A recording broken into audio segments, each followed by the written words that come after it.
सन्माननीय अध्यक्ष महाराज, मी सर्वप्रथम माझे सहकारी सन्माननीय सदस्य श्री किरण लामटे यांनी हा अत्यंत महत्त्वाचा प्रस्ताव नियम 293 अन्वये या सदनामध्ये उपस्थित केला, त्याबद्दल मी त्यांचे मनापासून या ठिकाणी धन्यवाद व्यक्त करतो। अध्यक्ष महाराज, या प्रस्तावावरती या सदनातल्या अनेक मान्यवर सदस्यांनी आपले विचार मांडले। अनेक जणांनी या प्रस्तावाच्या बाजूने विचार मांडले, अनेक जणांनी या प्रस्तावातल्या अनेक गोष्टी मनात मान्य असल्या तरी तोंडातून विरोधही केला। त्या अध्यक्ष महाराज, त्या सर्व सन्माननीय सदस्यांचं मी नाव या ठिकाणी घेतो। आदरणीय थोरात साहेबांनी या ठिकाणी आपले विचार मांडले। आदरणीय हरिभाऊ नाना बागडे यांनी विचार मांडले। जे सभागृहात उपस्थित आहेत, मी त्यांची नावं या ठिकाणी घेतो। माननीय नितेश राणे यांनी आपले विचार मांडले।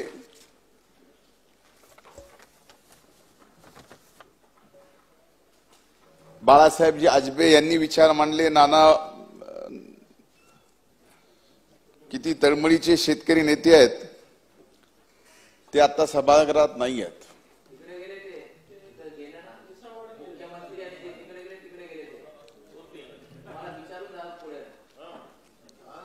प्रतापजी अडसड, बसून बोलू नका। Shri चौगुलेजी, all party Hurriyat conference आमचे सहकारी सुनीलजी भुसारा नाही आहेत। रोहित दादांनी कसं सोडलं मला माहित नाही। तुमच्या शेजारी बसलेले होते म्हणलं।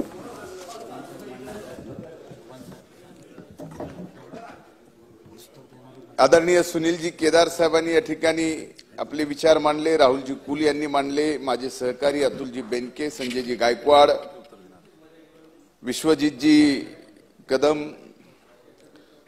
श्वेताताई महाले, आमचे सहकारी शेखरजी निकम, रईस शेख, रमेशजी बोरनारे, सुभाषजी धोटे, अभिमन्यू पवार,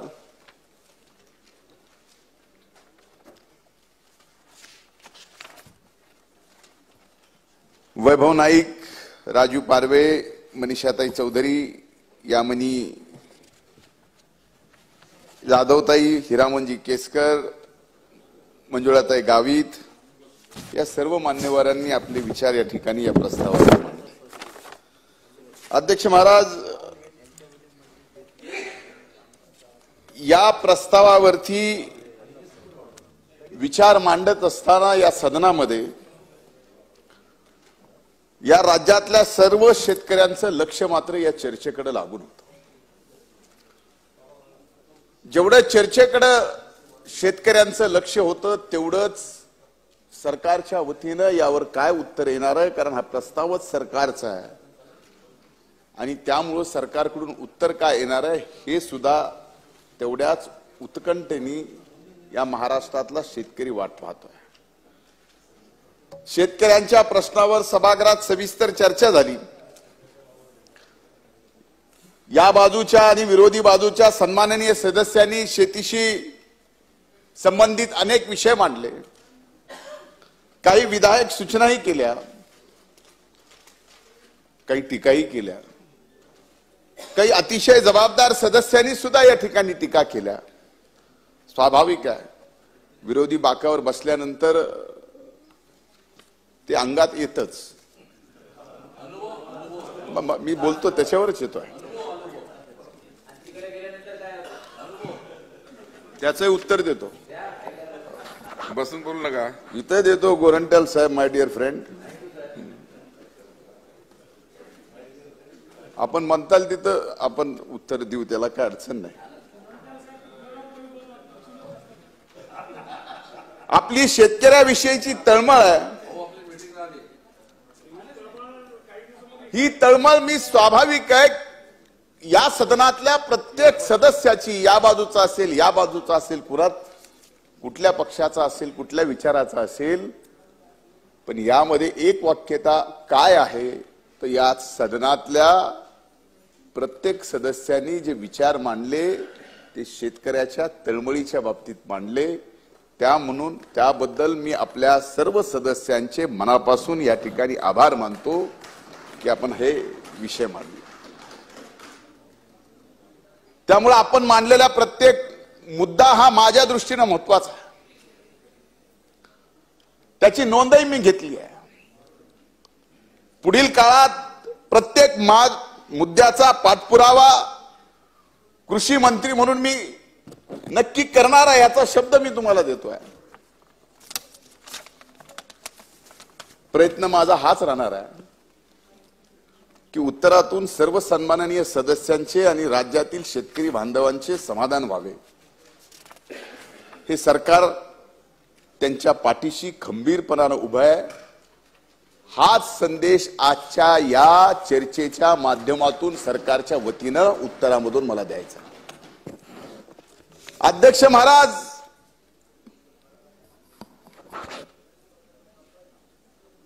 कधी कुणावर काय जबाबदारी येईल ह्याचा नेम सांगता येत नाही. आता कशी जशी तुम्हाला कर्ज जामखेडमध्ये मिळाली तशी ते लोकशाही आपल्याला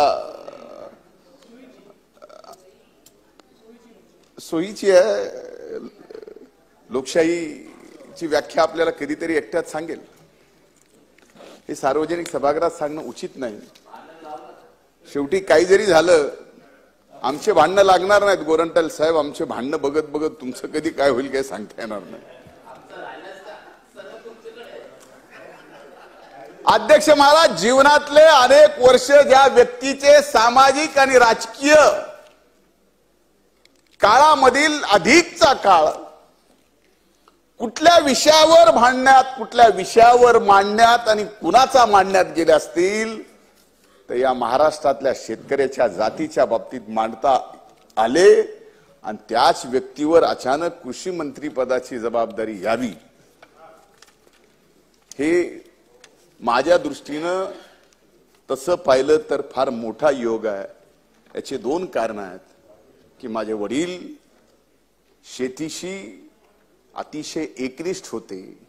माझे वडील प्रगतशील शेतकरी होते.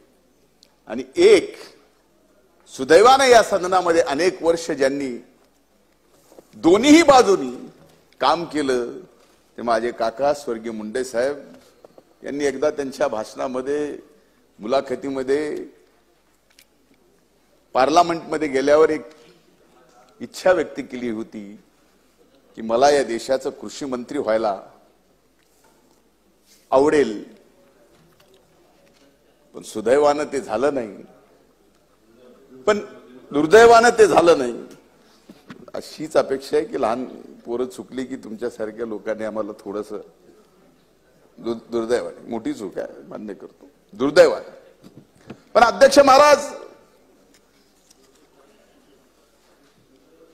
सभागृहामध्ये ज्यावेळेस चर्चेला सुरुवात झाली, अधिवेशनाला सुरुवात झाली, त्यावेळेस महाराष्ट्राच्या एकूण शेतीची परिस्थिती अतिशय वेगळी होती. शेतकऱ्यांची अवस्था वेगळी होती, हवामान वेगळं होतं, पावसाचे एकूण आकडेवारी आपल्या समोर वेगवेगळी येत होती. पण अध्यक्ष महाराज, चर्चेचा शेवट जसा जसा प्रस्तावाचा या ठिकाणी यायला लागला तसा तसा महाराष्ट्रामध्ये सुद्धा ज्या ठिकाणी पाऊस नव्हता त्या ठिकाणी सुद्धा पाऊस पडायला लागला. ही खऱ्या अर्थानं पांडुरंगाची कृपा आहे शेतकऱ्यांवर. हे मी मनापासून या ठिकाणी ईश्वराचे आभार मानतो. अध्यक्ष महाराज, सुरुवातीला हे स्पष्ट करतो की मी अगोदर धोरणात्मक बाबी संदर्भात समाधान करण्याचा प्रयत्न करणार आहे. त्यानंतर मग सन्माननीय सदस्यांनी या चर्चेत उपस्थित केलेल्या मुद्द्याबाबत मी उत्तर देण्याचा प्रयत्न करणार आहे. राज्यातील शेतकऱ्यांचे जीवनमान उंचवण्यासाठी खऱ्या अर्थानं फेमिन कमिशन ज्यावेळेस आलं त्याच्या अहवालानुसार 1983 ला कृषी खात्याची स्थापना झाली. त्यानंतर वेळोवेळी कृषी विभागात काही रचनात्मक बदल आपण करत गेलो. आजही काही बदल करण्याची गरज आहे असे माझे वैयक्तिक मत आहे. गेल्या अनेक वर्षापासून वातावरण बदल होत आहे. आपण पाहतो की दुष्काळ, पाण्याची टंचाई, अवकाळी पाऊस, गारपीट, महापूर, चक्रीवादळ अशा अनेक संकट सातत्यानं आपल्या शेतकऱ्याच्या जातीवर या ठिकाणी येत आहे. दुसऱ्या बाजूला आर्थिक दृष्ट्या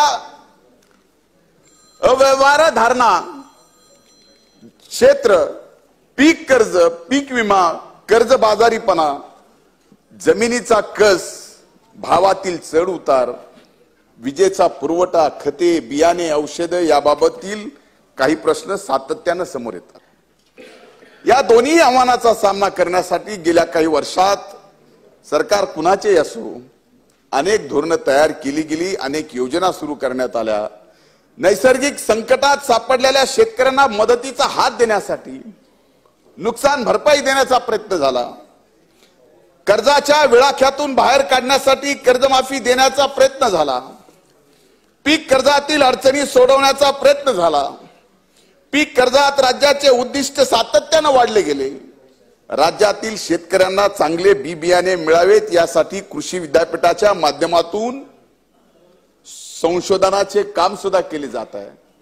त्याचप्रमाणे अनेक योजना सरकारच्या माध्यमातून सुरू करण्यात आल्या. अध्यक्ष महाराज, मला अभिमान वाटतो या ठिकाणी सांगायला, आज या ठिकाणी राज्याचे आदरणीय मुख्यमंत्री देवेंद्र भाऊ बसलेत, उपमुख्यमंत्री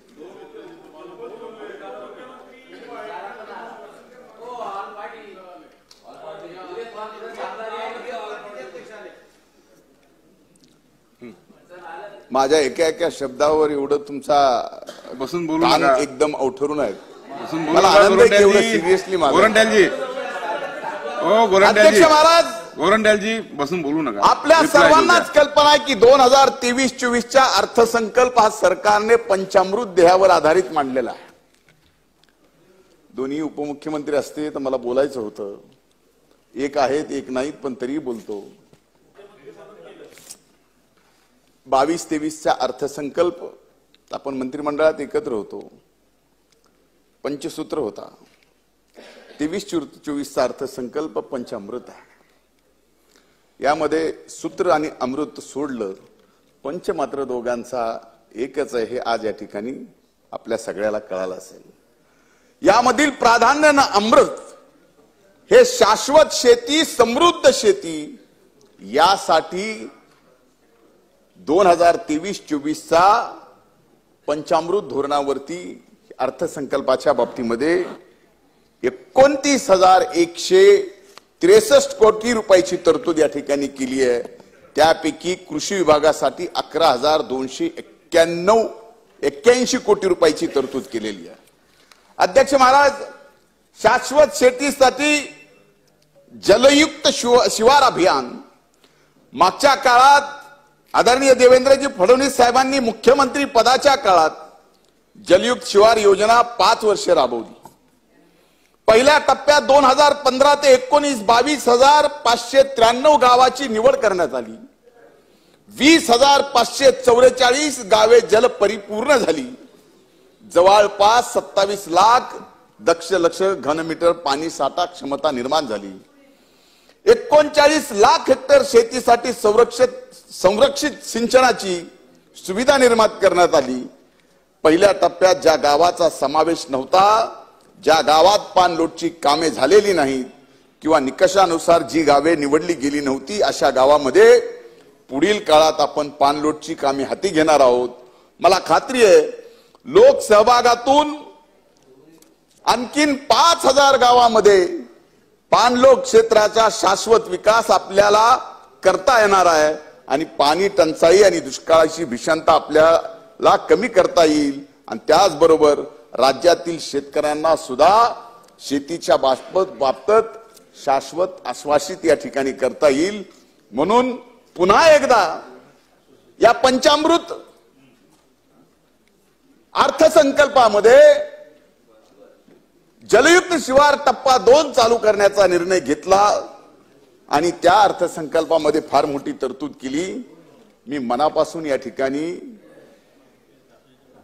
माननीय देवेंद्रजी फडणवीस साहेबांचे आभार मानतो की हा फार महत्वाकांक्षी प्रकल्प पुन्हा या महाराष्ट्रामध्ये आपण शेतकऱ्यांसाठी हाती घेतला. अनेक मान्यवर सदस्यांनी पीक विम्याच्या बाबतीमध्ये 1 रुपयात पीक विमा ही योजना म्हणजे शेतकऱ्यांसाठी फसवी योजना. आता इथं नाहीयेत वडट्टीवार साहेब, ते म्हणले 1 रुपयाची पीक विमा योजना म्हणजे कंपन्यांचे खिसे भरण्याचं काम या ठिकाणी हे सरकार करत आहे. मला विजयी वडट्टीवारांना फक्त एवढंच विचारायचं आहे, आपण निरोप द्या भाऊ की मागच्या वर्षी शेतकऱ्यांनी ही योजना सुरू व्हायच्या अगोदर स्वतःच्या खिशातून या महाराष्ट्रामध्ये 655 कोटी रुपये आपल्या खिशातून प्रीमियम भरला. आता ते 655 कोटी रुपयाची जबाबदारी या सरकारने घेतलेली आहे.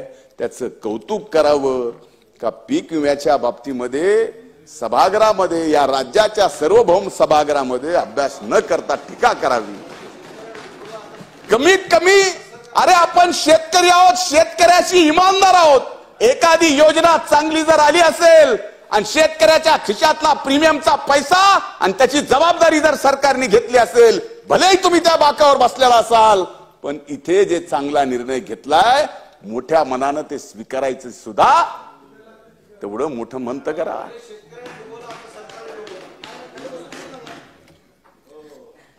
अध्यक्ष महाराज, अनेक सदस्यांनी अनेक प्रश्न उपस्थित केले, त्याचे उत्तर मी नंतर द्यायचा प्रयत्न करणार आहे.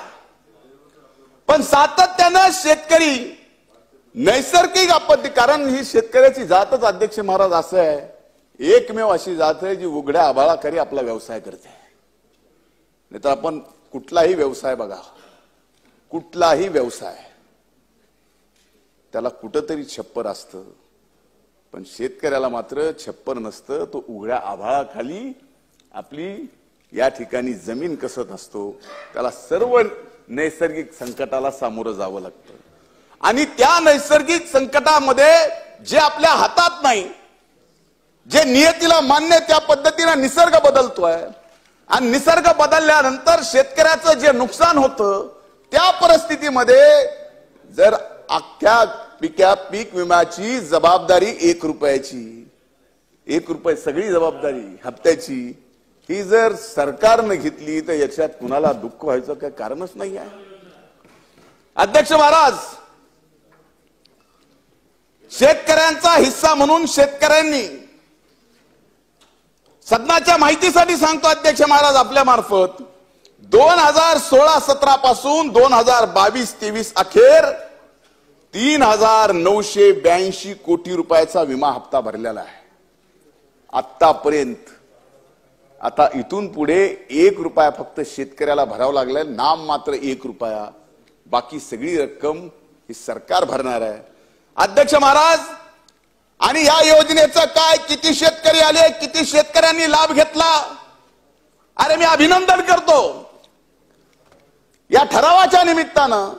आणि काही दिवसापूर्वी आलेल्या या विभागाची जबाबदारी, या विभागाचा मंत्री म्हणून माननीय मुख्यमंत्री आणि दोन्ही उपमुख्यमंत्र्यांचा, की आतापर्यंत 1 रुपयात पीक विमा घेतलेल्या शेतकऱ्यांची संख्या ही 78,22,000 एवढी आहे. म्हणजे साधारणपणे 78,22,000 शेतकऱ्यांना 1 रुपयात विमा भरलेला आहे. म्हणजे एवढी लाख संख्या जर केली तर फक्त शेतकऱ्यांचे पैसे 655 कोटी रुपयाच्या ऐवजी फक्त 78 लाख रुपये या ठिकाणी गेलेले आहेत. सुनील भाऊ, ही किमया आहे.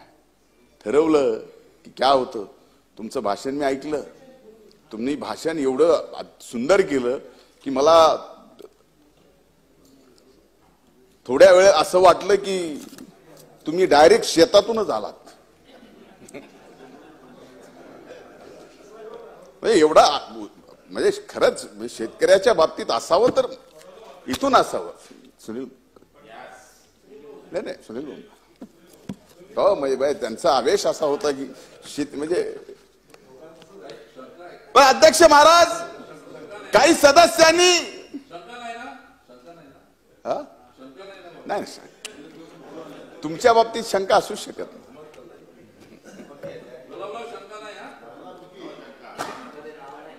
अध्यक्ष महाराज पीक विमा भरण्याची अंतिम तारीख 31 जुलै आणि सांगायला पुन्हा एकदा अभिमान वाटतो की रोज 6 ते 7 लाख शेतकरी 1 रुपयाप्रमाणे या ठिकाणी पीक विमा भरतायत.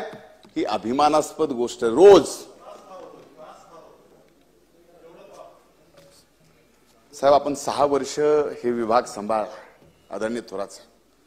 शेतकऱ्यांसाठी ज्यावेळेस एकदा नवीन योजना आपण जाहीर करतो आणि या डिजिटल युगामध्ये 21व्या शतकामध्ये शेतीला सुद्धा आपण ज्यावेळेस त्या प्रगत पथावरती आणतो त्यावेळेस काही ह्युमन एरर निर्माण होतात. त्यातनच दुरुस्त्या होतात. त्यातनच दुरुस्त्या कराव्या लागतात आणि ते येणाऱ्या काळात होतील. आपण जे म्हणताय मी त्याला बिलकुलही अमान्य करत नाही. पण मी जे म्हणतोय ते पण मान्य करावं लागेल की रोज 7 लाख रुपये 7 लाख शेतकरी जर 1 रुपयाचा या ठिकाणी विमा भरत असतील तर काहीतरी चांगलं होत आहे. 7 लाख चेष्टा आहे नाही आहे. हे मान्य करावं लागेल. अध्यक्ष महाराज प्रधानमंत्री पीक विमा योजना 2 दिवस झालेल्या चर्चेत अनेक सन्माननीय सदस्यांनी पीक विम्याच्या संदर्भातील विषय उपस्थित केला. 1 लाख लोकप्रतिनिधी म्हणून मी देखील अनेक वेळा पीक विम्याच्या संदर्भात सातत्यानं विषय या ठिकाणी करत आलेलो आहे. महाविकास आघाडीच्या सरकारच्या काळात मंत्रिमंडळात असताना मंत्रिमंडळात देखील या स्थितीत पीक विम्याच्या संबंधित मी बोललेलो आहे. आणि अध्यक्ष महाराज ज्याचा उल्लेख थोरात साहेबांनी या ठिकाणी केला की माझ्या आग्रहाखातर बीड पॅटर्न झाला. ते माझा आग्रह का होता थोरात साहेब मी आज आपल्याला सांगतो. आपण 2 गोष्टी सांगितल्या त्या दोन्ही गोष्टीचा खुलासा नेमका एका उत्तरामध्ये होतो. अध्यक्ष महाराज महाविकास आघाडीचं सरकार आलं मंत्री म्हणून जबाबदारी आली. बीड जिल्ह्याचा पालक म्हणून जबाबदारी आली. पहिल्या बैठकीमध्ये पीक विमा ज्या कंपनीनं दिला नाही त्या पीक विमा कंपनीवरती FIR करण्याचा आदेश पालकमंत्री म्हणून त्या पहिल्या बैठकीत दिला. आणि सगळ्या कंपन्यांनी ठरवलं की बीड जिल्ह्याचं पीक विम्याचं टेंडरच कुणी भरायचं नाही. त्यावेळेस एखादी गोष्ट वाईट होते त्याच्यातून चांगलं काय घडतं ते बीड पॅटर्न घडला. आणि सरकारला विनंती केली. त्यावेळेस आपण सर्वजण एकत्र होतो. सरकारने जबाबदारी घेतली आणि ती जबाबदारी घेतल्यावर 80-120 चा रेशो झाला. जो फक्त या राज्यांनी नाही बीडचा पॅटर्न तर इतर राज्यांनी सुद्धा त्या विम्याच्या पॅटर्नचा पुरस्कार केला. आणि आज जबाबदारीपूर्वक सांगतो 1 रुपया शेतकऱ्याकडून या ठिकाणी पीक विमा आपण भरून घेत असलो 1 रुपयातून तरी सुद्धा याच्यात कंपन्याला फायदा नाही. जो बीड पॅटर्न आहे 80-20 जर फायदा झाला 20% वरती तर सर्व फायदा त्या कंपनीला सरकारकडे जमा करावा लागणार आहे. हे आपण जबाबदारीपूर्वक सांगितलं पाहिजे. माझी हात जोडून आपल्याला विनंती आहे. अनेक ठिकाणी आपण राजकारण करू. अनेक ठिकाणी आपण वेगवेगळ्या विषयामध्ये एकमेकाशी राजकीय लढू. पण या फायद्याच्या शेतकऱ्यांच्या ज्या योजना आहेत त्या मात्र हात जोडून शेतकऱ्यांपर्यंत निसंशय याच्यात संशय निसंशय पोचवा तरच खऱ्या अर्थाने शेतकरी आपण सुखी करू शकू. नाही तर तुम्ही इकडं आणि आम्ही तिकडं तुम्ही तिकडं तर आम्ही इकडं आपण भांडायचं कुणासाठी तर शेतकऱ्यासाठी आणि त्याचं मात्र कल्याण होणार नाही. असं काय होऊ नये. तुमची भावना तीच आहे सुनील भाऊ तीच भावना आहे. म्हणून अध्यक्ष महाराज मी स्वतःही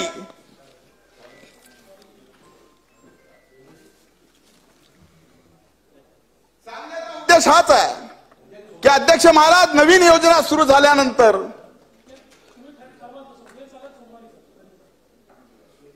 जसा जसा काळ जातो तसा तसा त्यातील त्रुटी सुद्धा लक्षात येतात. त्यात सरकार म्हणून आपण सुधारणा करत जातो आणि त्या योजनेचा लाभ 100% शेतकऱ्यांना मिळाला पाहिजे याचाच प्रयत्न आपण करत असतो. खरीप 2022च्या हंगामासाठी 2912 कोटी रुपये मंजूर केले आहेत. फळ पीक विमा योजनेमधून आतापर्यंत 4697 कोटी रुपयाची नुकसान भरपाई या शेतकऱ्यांना मिळालेली आहे. अनेक जिल्ह्यात अजूनही नुकसान भरपाई मिळाली नसल्याच्या तक्रारी आहेत. सन्माननीय सदस्यांनी त्या मांडल्या आहेत. आपण या सभागृहात सदस्यांनी बोललं, जे बोलतं ते खरं समजून या ठिकाणी आपण काम करतो.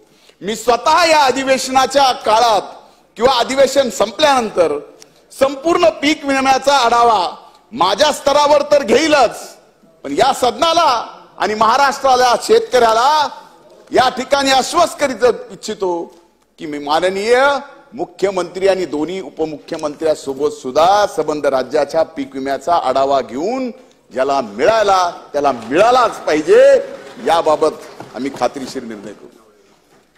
पीएम किसान योजनेचं पूरक नमो शेतकरी सन्मान निधी योजना. मी पुन्हा एकदा तत्कालीन वित्त व नियोजन मंत्री विद्यमान उपमुख्यमंत्री देवेंद्र भाऊ फडणवीस यांचे मनापासून अभिनंदन करतो की राज्याच्या 2023-24च्या अर्थसंकल्पामध्ये अन्नदाता बळीराजाच्या उत्पन्न वाढीसाठी माननीय पंतप्रधान महोदयांच्या संकल्पनेतून साकारलेल्या प्रधानमंत्री कृषी सन्मान निधी योजना राज्य शासनाच्या अनुदानाची भर घालणारी आपण नमो शेतकरी महासन्मान निधी योजना जाहीर केली. महाराष्ट्राच्या करोडो शेतकऱ्याकडून मी आपलं मनापासून अभिनंदन या ठिकाणी करतो. अध्यक्ष महाराज, या योजनेअंतर्गत केंद्र शासनाच्या प्रतिवर्षी प्रति शेतकरी दिल्या जाणाऱ्या 6000 रुपयाच्या लाभात राज्य सरकारकडून आणखीन 6000 रुपयाची भर पडणार आहे.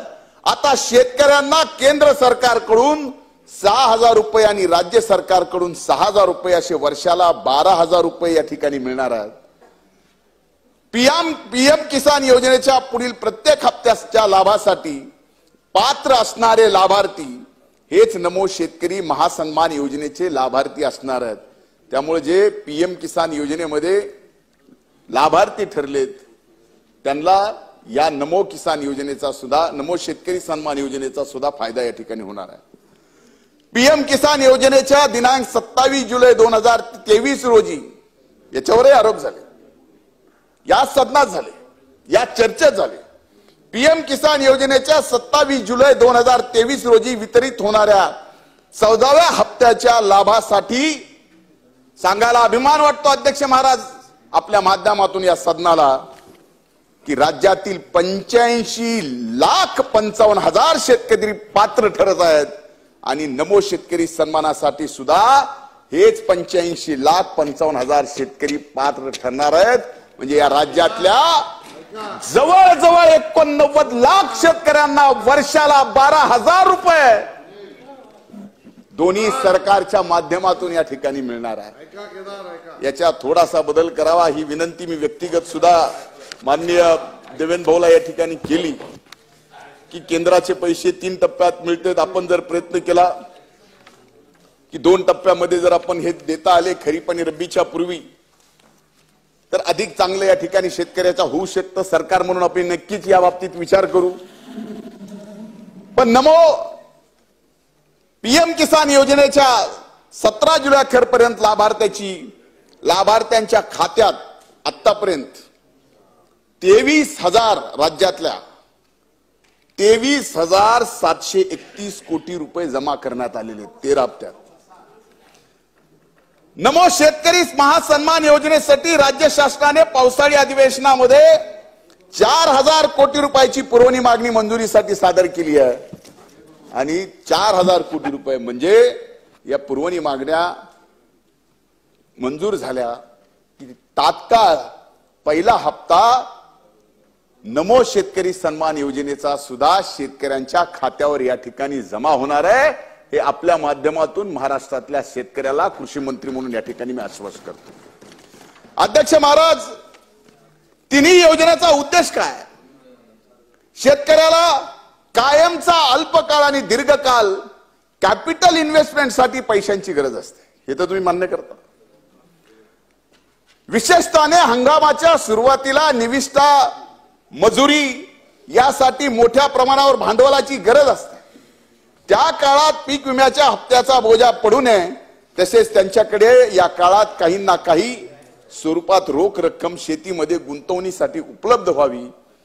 आणि हा या 3 योजनेचा 1 रुपयात पीक विमा, पीएम किसान आणि नमो शेतकरी महासन्मान योजना इतर अनेक उद्देशापैकी एक प्रमुख उद्देश काय?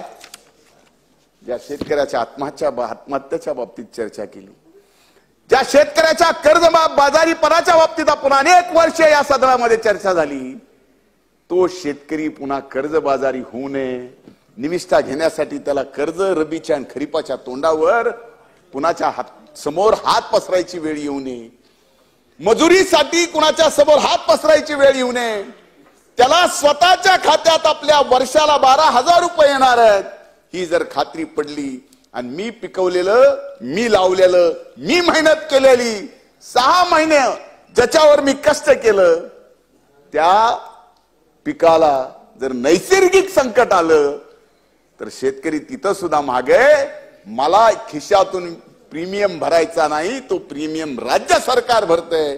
याच्यासारखी दुसरी अति महत्वाची गोष्ट शेतकऱ्यांच्या जीवनामध्ये काहीच असू शकत नाही. संकट आलं तर विमा सरकार भरतंय, संकट आलं नाही आलं तरी 6,000 केंद्र सरकार देतंय आणि 6,000 राज्य सरकार देतंय. याच्यापेक्षा चांगला निर्णय काय असू शकतो केदार साहेब? म्हणून शेवटी का होईना माझं भाषण संपल्यावर नियमाला धरून असेल नसेल, पण ह्या 3 उद्देशाचं तरी सरकारचं अभिनंदन आपण करावं.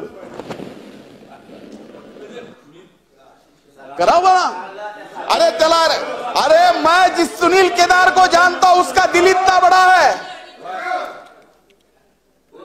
इतना दिल बड़ा है. बोलू नका. चांगल्या गोष्टी झाल्या तर नक्कीच मोठ्या मानेनं त्या ठिकाणी आपण सरकारचं अभिनंदन केलं पाहिजे. अरे ज्या शेतकऱ्यासाठी तुम्ही म्हणलात ना पोटतिडकीनं, साहेब माझ्यावर काय हरकत आहे? तुमची हरकत असू शकते का? माझ्या जीवनामध्ये पहिल्यांदा आमदार झाल्यानंतर, अध्यक्ष महाराज, शासनाची भूमिकाने, अध्यक्ष महाराज, अरे हरकत आहे. अरे भास्करराव नंतर बोला ना, नंतर बोला.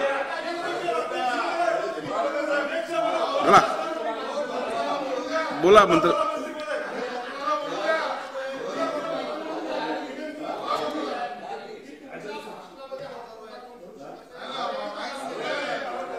चांगल्या प्रकारे योजना सांगताय, अभ्यास केलाय, बरोबर आहे, परंतु थोडस विनंतीवादा नम्रतेनं बोललात तर ते भावेल. कारण तुमचा जन्म कधी झाला? 2 जुलैला, आणि तुम्ही नमो योजना कधी सांगताय? आज 20 जुलैला. जसं काय आम्हाला हिणवून दाखवताय, त्याच्याऐवजी थोडा सौम्यपणा घ्या, नम्रता घ्या, तर ते भावेल. नपेक्षा लोक तुमची टिंगल टवाळी करतील. बसा. एक तुम्हाला आदरणीय भास्करराव जाधव साहेब, मी जिथं नाही का नको आता,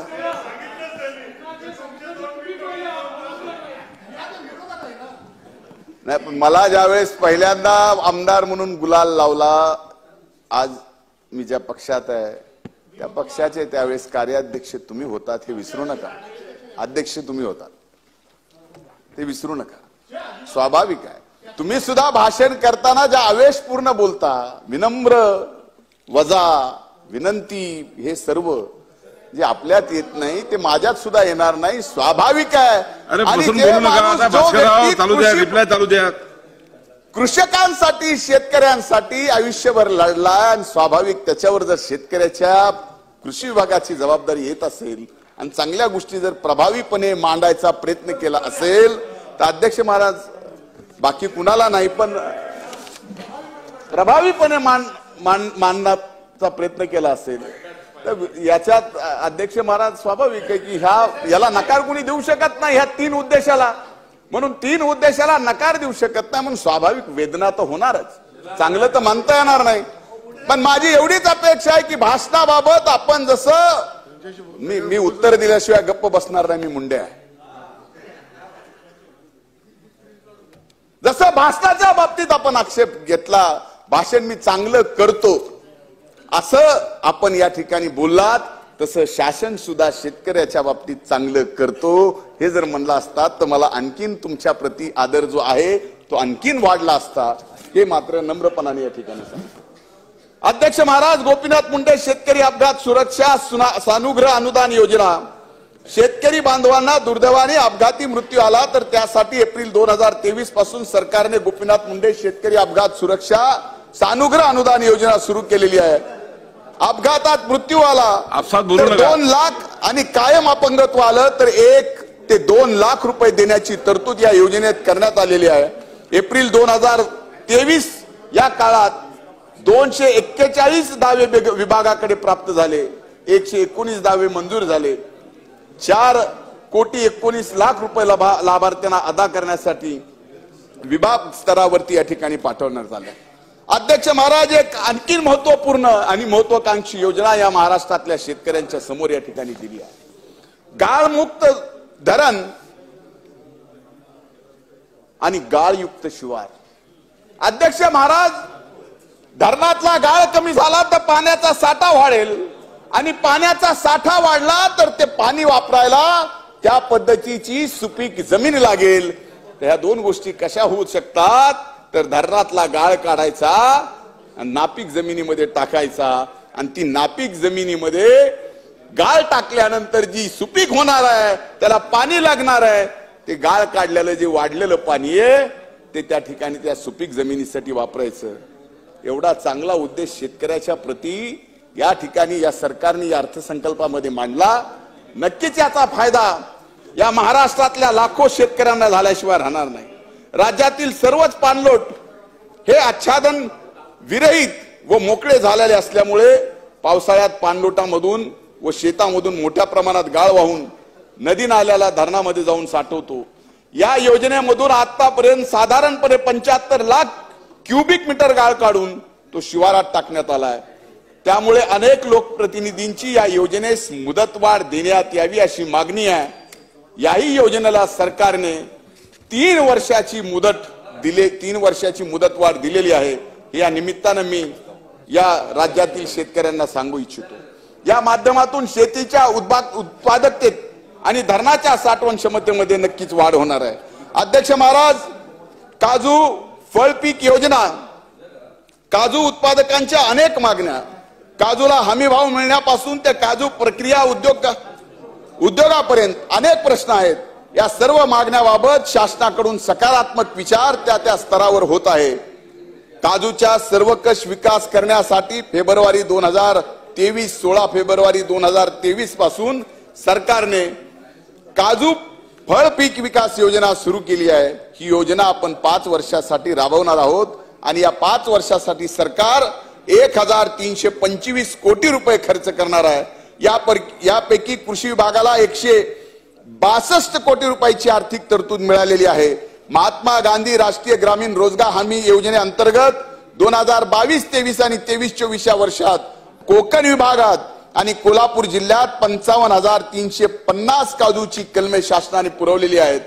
कोकण विभागात आपण 2 काजू प्रक्रिया युनिट स्थापन केले. त्यांना 3,71,00,000 रुपयाचे अर्थसहाय्य दिलेले आहे. कोल्हापुरात 2 युनिटचे प्रस्ताव विभागाच्या स्तरावर प्राप्त झालेले आहेत. त्याबाबतही लवकरात लवकर कारवाई करण्याच्या सूचना मी या ठिकाणी विभागाला दिलेल्या आहेत. 2005-06 पासून कोकण विभागात 525 काजू प्रक्रिया उद्योगांना सरकारने अर्थसहाय्य केले. 2022-23 या एका वर्षात एकूण 27 प्रकल्प उभारणीचा लक्ष्यांक या ठिकाणी दिलेला आहे. प्रधानमंत्री सूक्ष्म अन्न प्रक्रिया उद्योग योजनेतून 2022-23 या वर्षात 124 वैयक्तिक लाभार्थी, 27 गट लाभार्थी व 2 सामायिक पायाभूत सुविधा अशा एकूण 160 काजू प्रक्रिया उद्योगांना मंजुरी देण्यात आली आहे. माननीय बाळासाहेब ठाकरे अन्न प्रक्रिया उद्योग योजनेमधून रत्नागिरी व सिंधुदुर्ग जिल्ह्यात एकूण 8 काजू प्रक्रिया आधारित प्रकल्पांना प्राथमिक मंजुरी देण्यात आलेली आहे। हे पण या सदनाद्वारे माझ्या कोकणवासियांना आणि कोल्हापूर जिल्ह्यातल्या काजू उत्पादक शेतकऱ्यांना आपण मला सांगितलंय चेअरकडे करून बोलायचं, बसून बोलू नका भास्करराव। आपली चेअरवर बसायची मंत्री महोदय इच्छा बोला, असेल मंत्री महोदय बोला।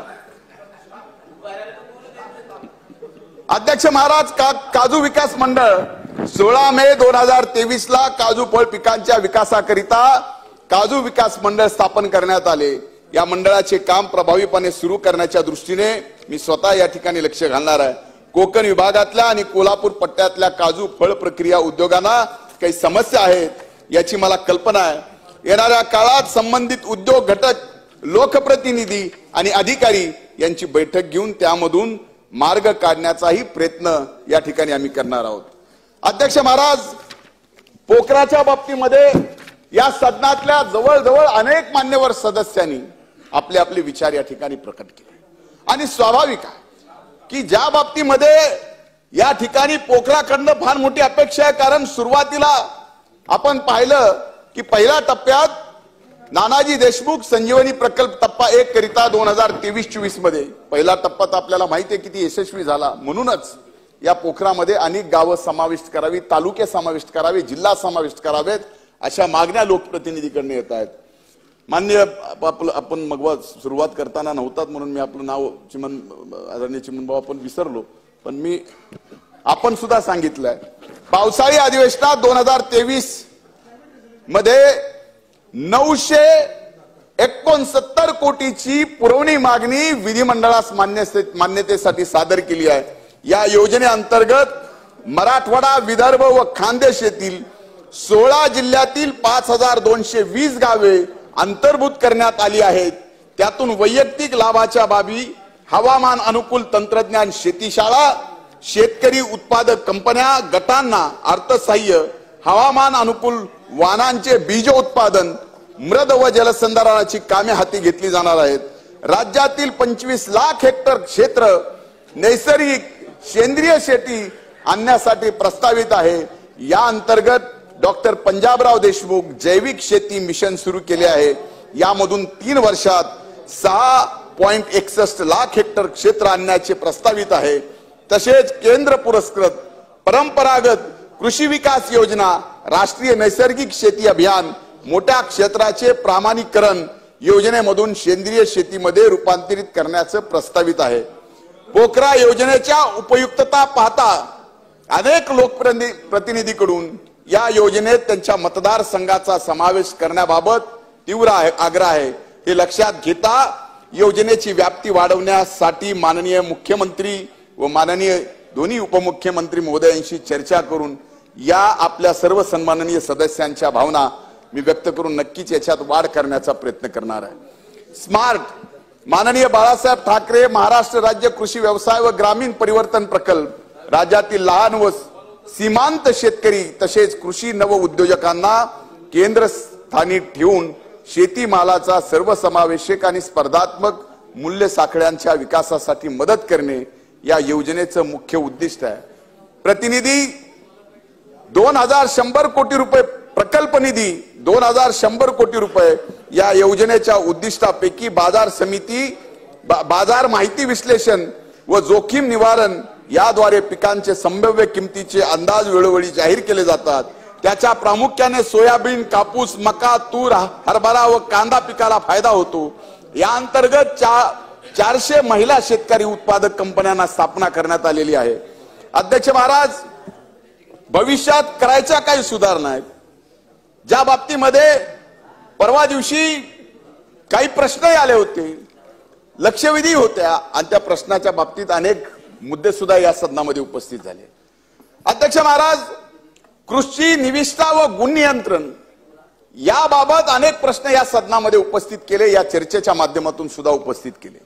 कृषी निविष्ठा आणि गुण नियंत्रण याबाबत अनेक मुद्दे चर्चेत उपस्थित झाले। मी हे नाकारणार नाही की बोगस बियाणे आणि बियाणांची साठवणूक, बियाणांचे अवैध विक्री, कृत्रिम टंचाई हे प्रकार राज्यात सुरू नाहीत. मी हे नाकारत नाहीये.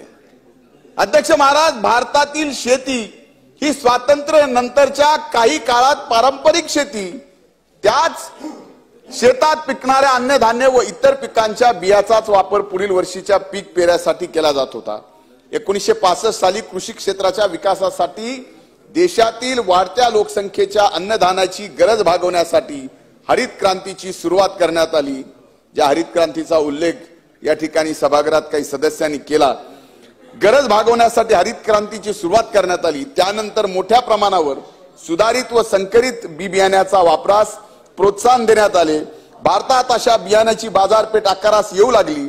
त्यावेळी खऱ्या अर्थाने बियाणे बाजार नियंत्रित करण्याची गरज निर्माण झाली आणि 1966 साली बियाणे नियंत्रण कायदा, 1968 साली त्याखालील नियम तयार झाले. 2009 साली महाराष्ट्रात बीटी व इतर कापसाच्या संकरित वाणांचं नियंत्रण करण्याची निकड निर्माण झाल्यावर कापूस बियाणे नियंत्रण कायदा तयार करण्यात आला. अध्यक्ष महाराज, कुणीतरी या सदनामध्ये म्हणलं की सीडचा कायदा हा केंद्रात आहे, पण 2009 ला बीटी कॉटनच्या संदर्भातला कायदा या राज्यात या विधिमंडळात झाला आणि तो कायदा आज लागू आहे हे आपण मान्य करावं लागेल. बीटी कॉटनच्या बाबतीमध्ये अशा पद्धतीची बोगस बियाणं आणि इतर काही गोष्टी जर होत असतील, प्राइस नाही, बोगस बियाण्याच्या बाबतीत सुद्धा आहे. मी आपल्याला सांगतो, पुढे येऊन सांगतो. अध्यक्ष महाराज, कापसा व्यतिरिक्त इतर बियाणापुरता आजही केंद्र शासनाचा कायदा या ठिकाणी लागू आहे.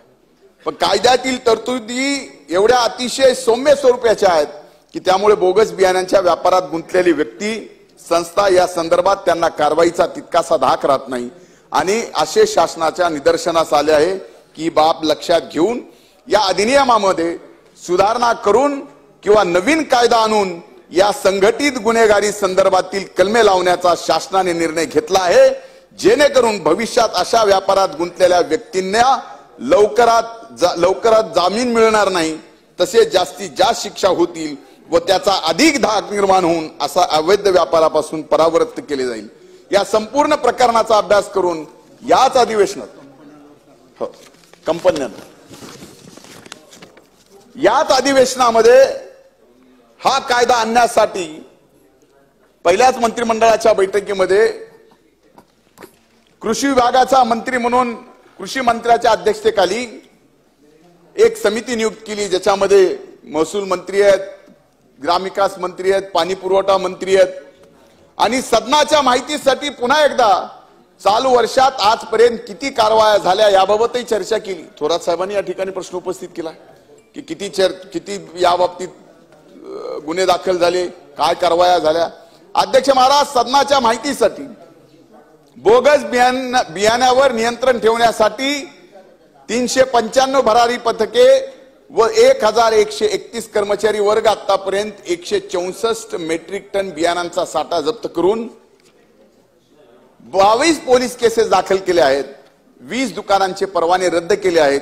105 विक्रेत्यांचे परवाने निलंबित केले आहेत. खतासाठी 190 मेट्रिक टनाचा साठा जप्त केला आहे. 13 पोलीस केसेस दाखल केल्या आहेत. 52 विक्रेत्यांच्या परवानग्या रद्द केल्या आहेत. तसेच 210 विक्रेत्यांचे परवाने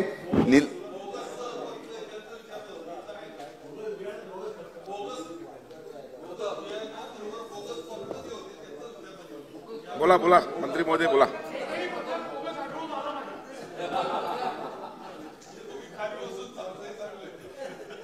अध्यक्ष महाराज, आज आपण विविध कायद्याखाली खाते व बी बियाण्याच्या संदर्भात कारवाया करतो, परवाने रद्द करतो. पण असे निदर्शनास आले आहे की 30 लोक नवीन नावाने परत परवाने काढून त्याच व्यापारात परत येतात व ट्रॅक आणि ट्रेस करण्याची कोणतीही परिणामकारक प्रणाली आज उपलब्ध नाही. हे खेदाने मान्य करावे लागते.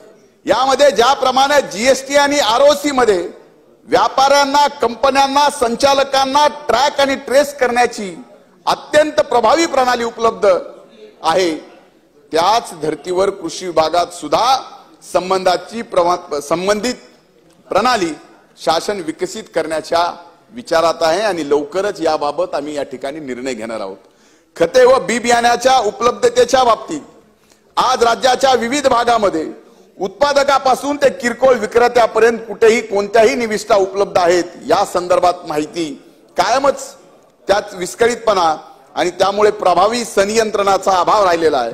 अध्यक्ष महाराज, कोविडच्या महामारीच्या काळात आपण बघितलं, एक आपण डॅशबोर्ड तयार केला होता. त्याच पद्धतीनं या महाराष्ट्रामध्ये कृषी विभागाच्या वतीनं अशा पद्धतीचा एक डॅशबोर्ड तयार केला जाईल की कुठल्याही शेतकऱ्याला कुठल्या दुकानात किती माल आहे, मग ते बियाण्याच्या, वाणाच्या, कुठल्या कंपनीच्या, खताच्या, सगळ्या गोष्टी त्या डॅशबोर्डवर त्या शेतकऱ्याला या ठिकाणी मिळतील. अध्यक्ष महाराज, मला आज एक गोष्ट नक्कीच सांगायची आहे की सदनामध्ये ज्यावेळेस हे पावसाळी अधिवेशन सुरू झालं, सुरुवातच बोगस बियाण्याच्या संदर्भात आणि इतर गोष्टीच्या संदर्भात या ठिकाणी झाल्या. कायदा आणण्याचा निर्णय सुद्धा या ठिकाणी झाला, समिती तयार झाली, कायदा ड्राफ्ट होतोय. पण एक सांगतो की हा कायदा जसा शेतकऱ्यांना बोगस बी बियाणं, खताच्या बाबतीत बोगस, औषधाच्या बाबतीत बोगस दिलं जातं, फसवणूक केली जाती, तसंच काही कंपन्या सुद्धा या बाबतीमध्ये डीलरला खतासोबत आम्ही हे लिंक करतो, त्या खतासोबत डीलरनी खाली रिटेलरला ते लिंक करतो आणि त्या रिटेलरनी शेतकऱ्याला ते लिंक करतो.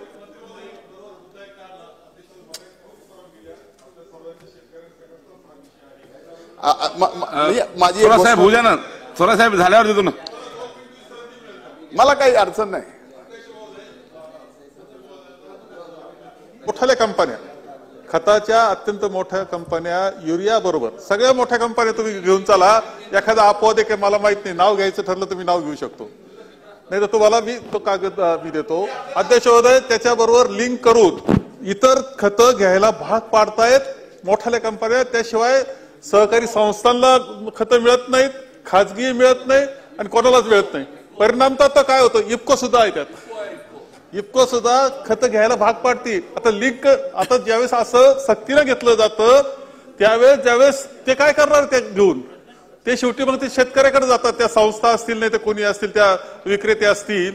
त्यामुळं या बाबतीतलं मी तुम्हाला माहिती देतो, तुम्ही चौकशी करा आणि तसं होणार नाहीची काळजी तुम्ही घ्या. वाटलंच नाही इथं रेकॉर्डवर आणायचे नाव हे प्रश्न आहे. ते बंद झालं पाहिजे, ते बंद झालं पाहिजे. मोठ्या कंपन्यांनी पहिलं बंद केलं पाहिजे, तर छोटे विक्रेते ते बंद करतील.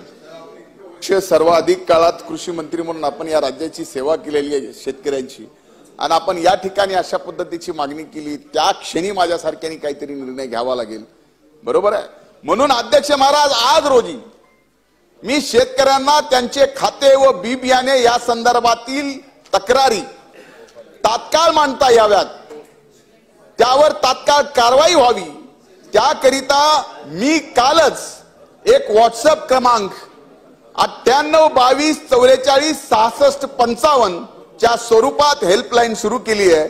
मी आपल्या मार्फत सभागृहाला आणि तमाम शेतकऱ्यांना त्यांचे खाते व बी बियाण्याच्या संदर्भात लिंकेज सक्तीच्या बाबतीत तक्रारी असल्यास संबंधित नंबरवर सविस्तर तक्रार, संबंधित एजन्सी, संस्था, दुकान याची नावं आणि संबंधित एजन्सी, दुकान आणि यांची नावं असणारे डीलर यांना जरी कुणी बळजुबरी करत असेल तर त्यांनी सुद्धा या ठिकाणी या व्हॉट्सअप नंबरवरती तक्रार करावी.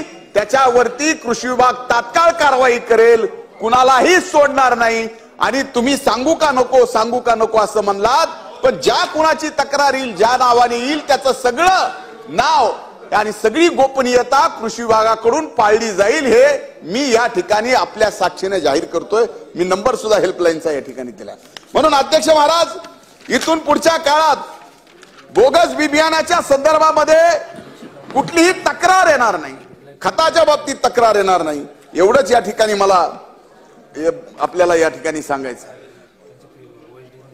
अध्यक्ष महाराज, उद्दिष्टाचे मोजमाप करणारी यंत्रणा, आता अनेक जणांनी सांगितलं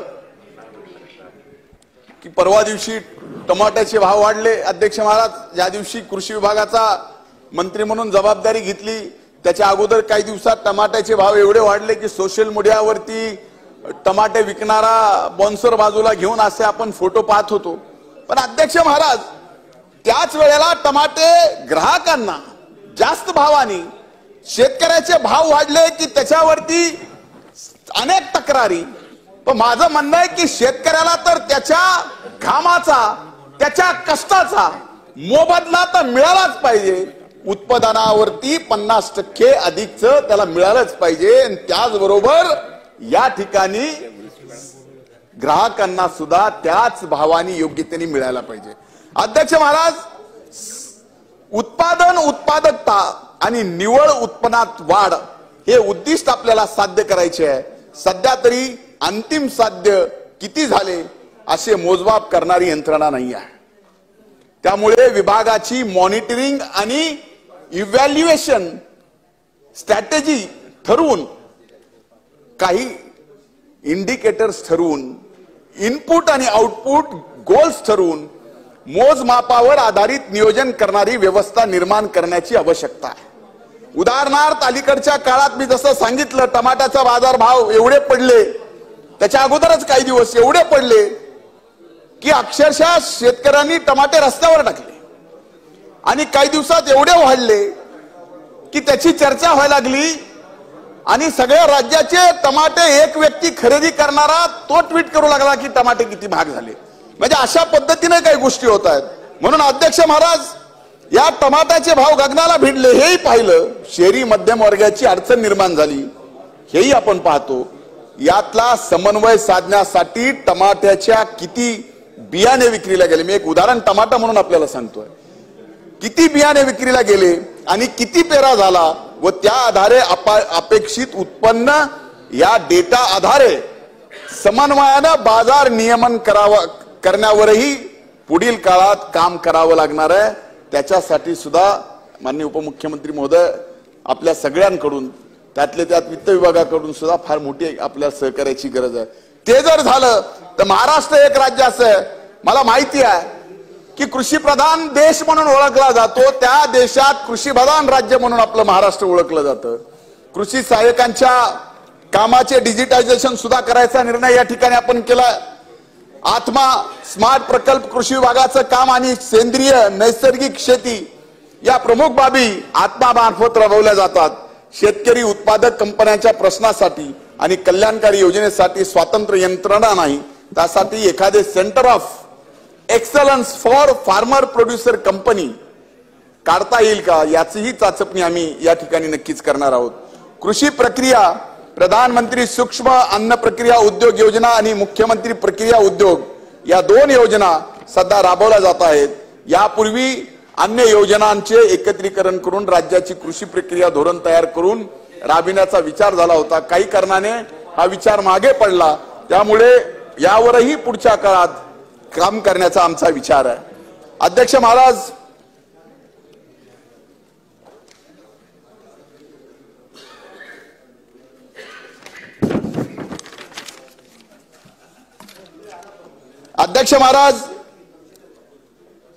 आपल्या देशाच्या प्रधानमंत्र्यांची आपला हा देश,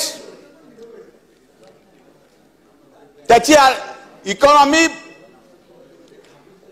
5 ट्रिलियन होण्याच्या संबंधीचं स्वप्न आहे. म्हणजे हा भारत देश देशात महासत्ता व्हावी याच्यासाठी जगात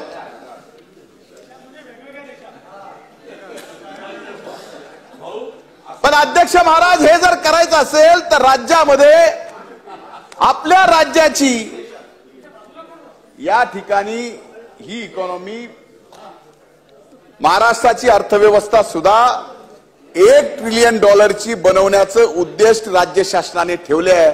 आणि मला खात्री आहे की आदरणीय मोदी साहेबांचं स्वप्न हे महाराष्ट्राचं सरकार पूर्ण केल्याशिवाय राहणार नाही. आणि येणाऱ्या काळात $1 ट्रिलियन बनवण्याचं उद्दिष्ट आपलं पूर्ण होईल. महाराष्ट्राच्या आर्थिक विकासाला योगदान पाहता जोपर्यंत महाराष्ट्राची अर्थव्यवस्था $1 ट्रिलियन होणार नाही, तोपर्यंत देशाची $5 ट्रिलियन अर्थव्यवस्थेची पर्यायाने जागतिक आर्थिक महासत्ता बनण्याचे ध्येय पूर्ण होऊ शकणार नाही. महाराष्ट्राची अर्थव्यवस्था $1 ट्रिलियन व्हायची असेल आणि शेती क्षेत्राचे योगदान सुद्धा त्यात मोठ्या प्रमाणावर वाढवावे लागेल. आज रोजी राज्यातील 55 ते 60% जनता ही प्रत्यक्षपणे उपजीविकेसाठी शेतीवर अवलंबून आहे. त्यामुळे प्रत्यक्षात जरी राज्याच्या जीडीपी कृषी क्षेत्राचा वाटा हा 12 ते 13% दरम्यान असला तरी सुद्धा अर्थशास्त्राचा नियम पद्धतीनुसार प्रत्यक्षात शेतीचं योगदान वाढवणे आवश्यक आहे. या शासनाने सुरू केलेल्या योजनेच्या माध्यमातून निश्चितपणे शेतीचं योगदान वाढेल असा मला ठाम विश्वास आहे. आपल्या सर्वांच्या सहकार्याने महाराष्ट्रासाठी शेतकऱ्यांसाठी निश्चित केलेले उद्देश आपण साध्य करू. या राज्यातील बळीराजाला शाश्वत शेतीकडे घेऊन जाण्याला व सरकारने प्राधान्य दिलेले आहे. या उत्तरातून सन्माननीय सदस्यांच्या आणि राज्यातल्या शेतकऱ्यांचे समाधान झाले असेल अशी अपेक्षा आहे. पण तरीही काही सन्माननीय सदस्यांनी अनेक प्रश्न या ठिकाणी उपस्थित केलेत. त्या सर्व सन्माननीय सदस्यांचं उत्तर यामध्ये त्यात अनेक सन्माननीय सदस्यांची उत्तरं मी नक्कीच या ठिकाणी लेखी त्यांना देईल. पण काही महत्वाचे या ठिकाणी विषय सुद्धा काही जणांनी मांडले. त्यामध्ये एक राजमा की पीक विमाच्या योजनेमध्ये ज्याला आपण महाराष्ट्रात घेवडा म्हणतो, हा पीक विमामध्ये घेण्याच्या संदर्भातला विषय चव्हाण साहेबांनी या ठिकाणी उपस्थित केला. तेवढंच सुनील प्रभूंनी सांगितलं की कोकणामध्ये खावटी कर्जाच्या संदर्भामध्ये माफीच्या करण्याची संदर्भातली घोषणा. या ठिकाणी शेतकरी आत्महत्याच्या संदर्भात डॉक्टर किरण लामटे साहेबांनी प्रश्न उपस्थित केला. थोरात साहेबांनी ते एवढे प्रश्न उपस्थित केलेत की मी काही दिवस आपल्याकडे क्लासेस घ्यायला येणार आहे.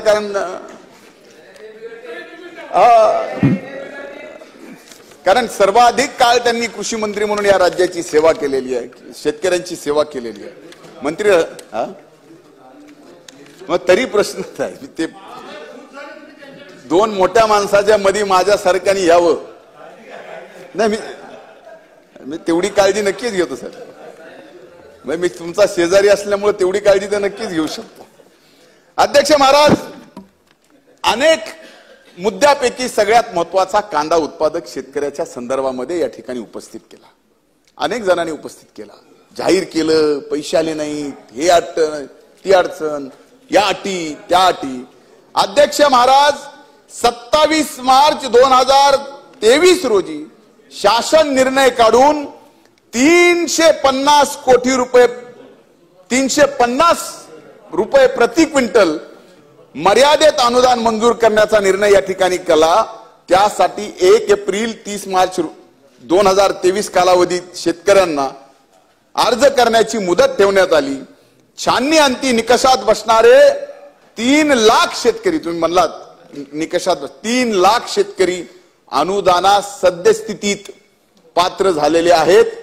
त्यासाठी आवश्यक असणारी 550 कोटीची पुरवणी मागणी या ठिकाणी विधिमंडळात सादर केलेली आहे. ती मंजूर झाली की जे बोललो ते शेतकऱ्याच्या खात्यावर कांद्याचं अनुदान सुद्धा गेल्याशिवाय राहणार नाही. थोरात साहेब, हे मी निश्चितपणाने आपल्याला सांगतो. त्याच्यात काही अटी आहेत, काही अडचणी आहेत. काही जणांनी सांगितलं की बाजार समितीमध्ये विकल्यावर त्याचा अनुदानास तो पात्र नाही. ह्या अनेक काही प्रश्न आहेत.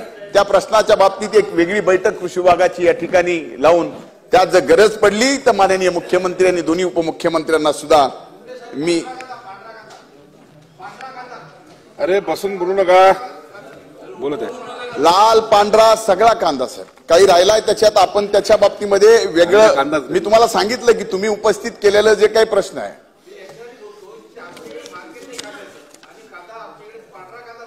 चला अध्यक्ष महाराज, एक स्पेसिफिक धुळे बँकेच्या संदर्भामध्ये थोरात साहेबांनी प्रश्न उपस्थित केला. अध्यक्ष महाराज, धुळे जिल्हा मध्यवर्ती सहकारी बँकेच्या खरीप पीक कर्जासाठी 282 कोटी रुपये रकमेचा इष्टांक होता. 17 जुलैपर्यंत बँकेने 342 कोटी रुपयाचे कर्ज वाटप करून 121% इतका इष्टांक पूर्ण केलाय. नाबार्डचा विषय असा आहे की धुळे बँकेने राज्य सहकारी बँकेकडे नाबार्ड फेर कर्जासाठी 137 कोटी रुपयाची मागणी केली आहे. तथापि 2023-24 साठीचे नाबार्डचे फेर कर्जाचे धोरण अद्याप प्राप्त झालेलं नाही. त्यामुळं रकमा कापून घेतल्या, फिक्स डिपॉझिट मध्ये ठेवल्या, यात काहीही तथ्य आढळून आलेलं नाहीये. आपण प्रश्न विचारल्यानंतर मी स्वतः चौकशी केली. मी सहकार विभागाला या माध्यमातून चौकशी करायला लावली. सहकार विभागानेच मला या ठिकाणी ही माहिती दिलेली आहे. धुळे बँकेने राज्य सहकारी बँकेकडून 100 कोटी अतिरिक्त फेर कर्ज मिळण्याची मागणी केली होती. ती राज्य बँकेने मंजूर केली आहे. त्यापैकी 60 कोटी रक्कम उचल धुळे बँकेने जुलै 2023 मध्ये उपलब्ध त्यांना करून दिलेली आहे. या ठिकाणी आपण एक फार मोठा घोटाळा, मला 5 दिवस झालेत बरं का, समज व्हायचा की मी मंत्री महोदय आपल्याला अजून किती वेळ जाईल? एक 10 मिनिट. अध्यक्ष महाराज, मला माननीय उपमुख्यमंत्र्यांनी असं सांगितलंय, सगळेच तुम्हा सर्वांना समान न्याय मिळतो हे तरी समजू दे ना. फक्त तुम्हाला थांबवत नाही, त्यांना पण थांबवतो. अध्यक्ष महाराज, मी जास्त वेळ घेणार नाही, पण स्वाभाविक आहे की समान न्याय देताना सगळ्यात अधिक न्याय हा राज्यातील शेतकऱ्यांना मिळावा ही सरकारची भावना आहे. आणि ज्यावेळेस सरकारची ही भावना असते त्यावेळेस शेतकऱ्यांना शाश्वत करणं, आपण शेती शाश्वत करायला निघालो, तर शेतकऱ्यांना शाश्वत करणं यासाठी थोडा वेळ स्वाभाविक लागणारच. आणि अध्यक्ष महाराज, माझ्यासारख्या शेतकऱ्याच्या चळवळीतून आलेल्या माणसाला जर कृषी विभागाची जबाबदारी दिली तर स्वाभाविक थोडासा वेळ अधिकचा लागणार. ही माझी विनंती. आपण जास्त नाही, पण जेवढ्यात जमेल तेवढ्यात संपेल. अध्यक्ष महाराज, एक घोटाळ्याचा विषय या ठिकाणी काढला. माझ्यावर जबाबदारी 5 दिवस झाले येऊन कृषी विभागाची, पण आपण एका घोटाळ्याचा विषय काढला की महाराष्ट्र कृषी उद्योग विकास महामंडळाकडून ऑर्गॅनिक कीटकनाशक खरेदीसाठी काढण्यात आलेली निविदा आणि त्या प्रक्रियेमध्ये घोटाळा झाला. अध्यक्ष महाराज, काही त्रुटी लक्षात आल्या हे निश्चित आहे, म्हणून ती संपूर्ण निविदा प्रक्रिया या ठिकाणी रद्द करण्यात आलेली आहे. हे मी या ठिकाणी आपल्याला सदनासमोर आपल्या मार्फत या ठिकाणी सांगतो. या संबंधित अधिकाऱ्याकडून ज्या त्रुटी झालेल्या आहेत त्याबाबतही नोटिसा देऊन त्यांच्याकडनं खुलासा मागवलेला आहे. या प्रकरणी काही अनियमितता झाल्याचे देखील अध्यक्ष महाराज लक्षात आले, त्यामुळे ही निविदा रद्द करण्यात आली. तथापि सदर औषधाचा पुरवठा सुद्धा जुलै महिन्यापर्यंतच या ठिकाणी शेतकऱ्यांपर्यंत गेला पाहिजे. म्हणून अध्यक्ष महाराज, ही सदनाच्या समोर माहिती सांगतोय की आज शॉर्ट नोटीस काढून ते औषध शेतकऱ्यांकडे जुलै महिन्याच्या आत गेलं पाहिजे. ही सुद्धा सरकारची कृषी विभागाची जबाबदारी आहे. त्यामुळे सरकार ते टेंडर रद्द करून नव्यानं या ठिकाणी शॉर्ट नोटीस करून अतिशय चांगल्या क्वालिटीचं दर्जेचं ते औषध शेतकऱ्यांकडे दिलं जाईल. ही या ठिकाणी कृषी विभागाची जबाबदारी आहे. अनेक मान्यवर सदस्यांचे प्रश्न आहेत, त्यांनी उपस्थित केलेले आहेत. प्रत्येकाचं लेखी मी उत्तर या ठिकाणी देतो. अध्यक्ष महाराज, याबरोबर मी ऊर्जा विभागावर बोलावं का नाही माहित नाही, कारण स्वतः आपण असताना मी बोलणं उचित नाही, पण आपण बोललं तर बरं राहील. अध्यक्ष महाराज, मी विरोधी पक्ष नेता असताना एक कल्पना मला सुचली होती. त्यावेळेस ऊर्जा मंत्री म्हणून बावनकुळे साहेब होते आणि ती कल्पना अशी होती की शेतकऱ्याच्या हिताची आणि ती ऊर्जा विभागातून व्हावी. एक पायलट प्रोजेक्ट म्हणून आपण करा.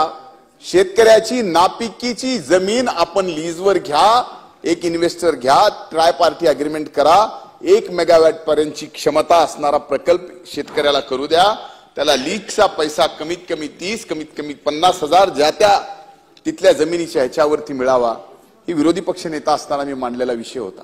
तो थोडासा कानावर देवेंद्र भाऊचा त्या ठिकाणी गेला होता, पण ते त्यावेळेस जमू शकलं नाही. पण आपण या पंचामृत अर्थसंकल्पामध्ये या ठिकाणी शेतकऱ्यांची नापीक असणारी पडीक जमीन, ज्या पडीक जमिनीवर शेतकऱ्याला आता 50,000 रुपये, 20,000चा निर्णय बदलला, आता 50,000 लीज त्याला या सोलारचा प्रकल्प उभा करायचा कुणीही इच्छा व्यक्त केली तर 50,000 रुपयाची लीज त्या नापीक, ज्याच्यातनं 0 रुपया त्या शेतकऱ्याला मिळत नाही वर्षाला. साहेब, ज्याला आज वर्षाला नाही वर्षानुवर्ष त्या जमिनीवर काहीच मिळत नाही, त्याला वर्षाला 50,000 मिळणार आहेत, एवढंच सांगायचं. ही अति महत्वाकांक्षी योजना आहे. म्हणून या ठिकाणी मी माननीय उपमुख्यमंत्र्याचं मनापासून अभिनंदन करतो की खऱ्या अर्थानं शेतकऱ्यांच्या हितासाठी आणि शेतकऱ्याला फक्त लाईट बिल भरावं लागत नाही तर उद्या शेतकरी सुद्धा आपल्या नापिकीच्या जमिनीतून वीज निर्माण करू शकतो. अध्यक्ष महाराज, ही महत्वाकांक्षी योजना या ठिकाणी या पंचामृत अर्थसंकल्पामध्ये केलेली आहे आणि 3,000 मेगावॉट यातनं वीज निर्माण होणार आहे. अध्यक्ष महाराज, शेतकऱ्यांना सौर ऊर्जा पंपाच्या संदर्भामध्ये आणि एवढंच नाही तर अनेक मान्यवरांनी सांगितलं की डीपी मिळत नाही, ह्या सगळ्या गोष्टी आपण बघतोय. काही दिवसापूर्वी अशी काही परिस्थिती होती, पण आज नक्कीच या ऊर्जा विभागाची परिस्थिती अशी झाली आहे की 2025 पर्यंत पूर्ण वेळ वीज द्यायची महत्वाकांक्षी संकल्प या ठिकाणी पंचामृत अर्थसंकल्पामध्ये देवेंद्र भाऊनी या ठिकाणी व्यक्त केला. हे सरकार ते पूर्ण केल्याशिवाय राहणार नाही, ऊर्जा विभाग तो पूर्ण केल्याशिवाय राहणार नाही, हे मी या ठिकाणी अभिमानाने आपल्याला सांगतो. अध्यक्ष महाराज, आपल्याला तेही ऐकायचं असेल तर अध्यक्ष महाराज 1 घंटा मला जास्त वाढवून द्या, माझी काय अडचण नाही, ते पण नाही ना, बोला तुम्ही संपवा. अध्यक्ष महाराज, म्हणजे काय अडचण नाही, ते सांगायचं असेल पंचसूत्र आणि पंचामृत दोन्ही मिळून सांगायचं असेल ते पण सांगतो, मला काय अडचण नाही.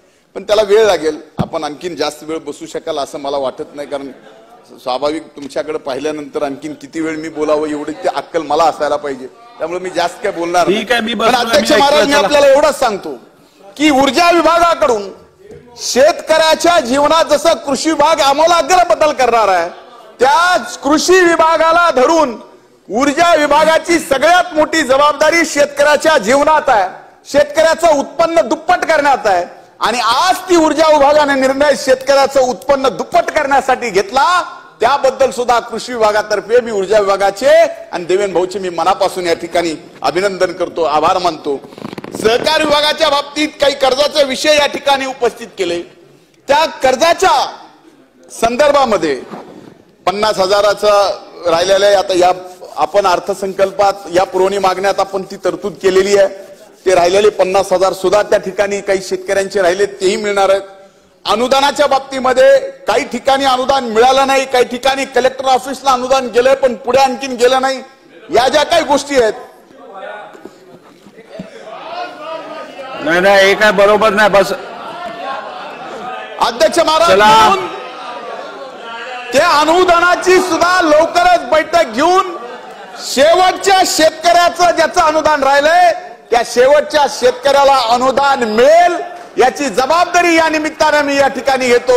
आणि अध्यक्ष महाराज, ज्या पंचामृत अर्थ संकल्पामध्ये या राज्याचे तत्कालीन वित्तमंत्री आणि उपमुख्यमंत्री देवेंद्रराव फडणवीस यांनी आणि अजितदादा पवारांनी आणि एकनाथ शिंदे साहेबांनी मुख्यमंत्री म्हणून या ठिकाणी एकच शेतकऱ्यांना सांगणं आहे की हे सरकार सर्व अर्थाने शेतकऱ्याच्या पाठीशी एवढ्या खंबीरपणानं आहे की येणाऱ्या काळात मी आत्महत्याची आकडेवारी केदार साहेब वाचून दाखविली नाही. कधीही कृषी मंत्री म्हणून तो शेतकऱ्यांच्या आत्महत्येचा आकडा वाचायची वेळ भविष्यातल्या कुठल्याही कृषी मंत्र्याला येणार नाही. एवढं चांगलं काम हे सरकार शेतकऱ्याच्या बाबतीत करेल एवढं वचन देतो आणि इथंच थांबतो. धन्यवाद. जय हिंद, जय महाराष्ट्र.